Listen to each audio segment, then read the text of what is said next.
Wow. Merci.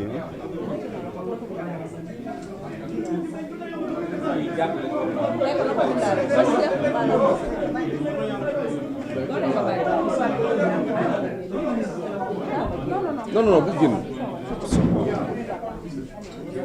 Oui, allez-y, s'il vous plaît. Oui.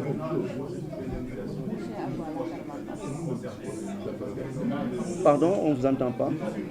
Oui. Oui.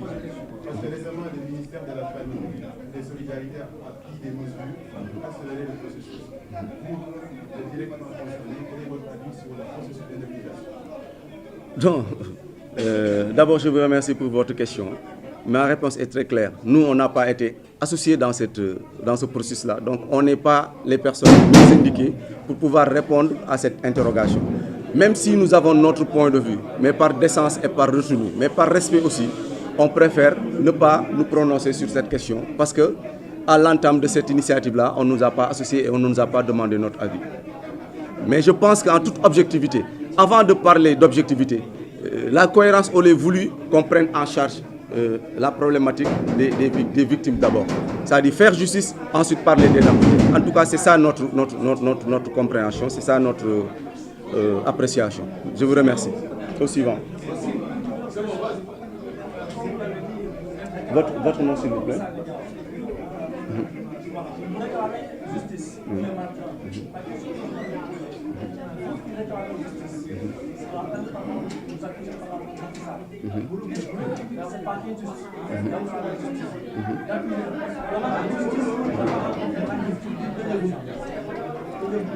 Pardon, vous dites?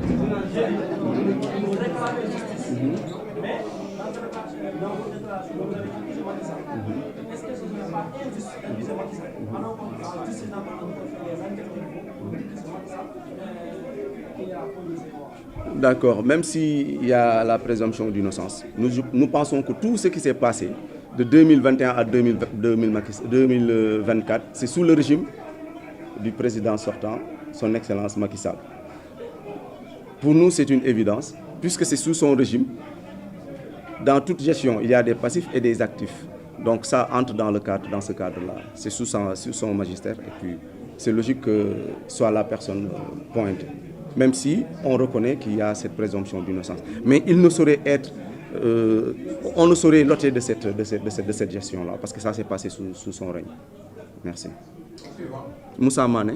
Par rapport à tout ce qui se passe, quand on dit sur des processus, on dit souvent le ministre de la Justice. Pourquoi il serait le responsable de cette lenteur constatée dans cette affaire de victime? En quoi est-ce qu'il est responsable? Parce que d'une part aussi, il n'a pas raison, comme on le dit souvent, le temps de la justice n'est pas le temps des autres, mais il continue de réclamer à ce qu'il démissionne parce que c'est lui qui ne prendrait pas au sérieux cette affaire.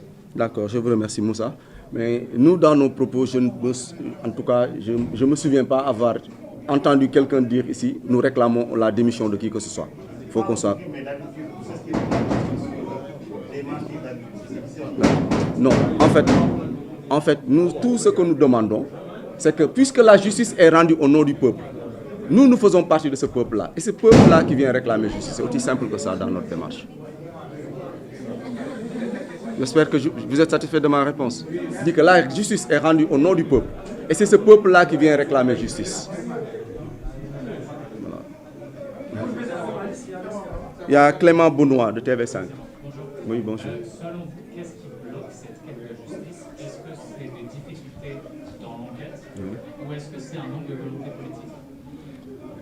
Bon. C'est une question en tout cas très compliquée à répondre, mais je pense que tout est en place, tout a été mis en place pour que, d'abord, ceux qui sont actuellement, ceux qui détiennent les leviers de commande, ils avaient réclamé le pouvoir, le peuple leur a remis le pouvoir. Ils ont demandé c'est pas grave, ils ont demandé à être majoritaire à l'Assemblée, le peuple lui a donné. tous les ingrédients sont réunis pour que le travail se passe. Maintenant, c'est pourquoi nous, on sort pour leur faire ce rappel-là, mais aussi pour pointer du doigt cette lenteur-là. Et justement, c'est ça l'objectif de cette marche, c'est de pouvoir pousser les gens à réagir dans ce sens. Je vous remercie. Bon, encore une fois, nous vous présentons nos excuses pour ce désagrément-là. Donc, pour clôturer, nous lançons un appel solennel à tous les Sénégalais de venir répondre massivement demain pour cette marche. Je vous remercie.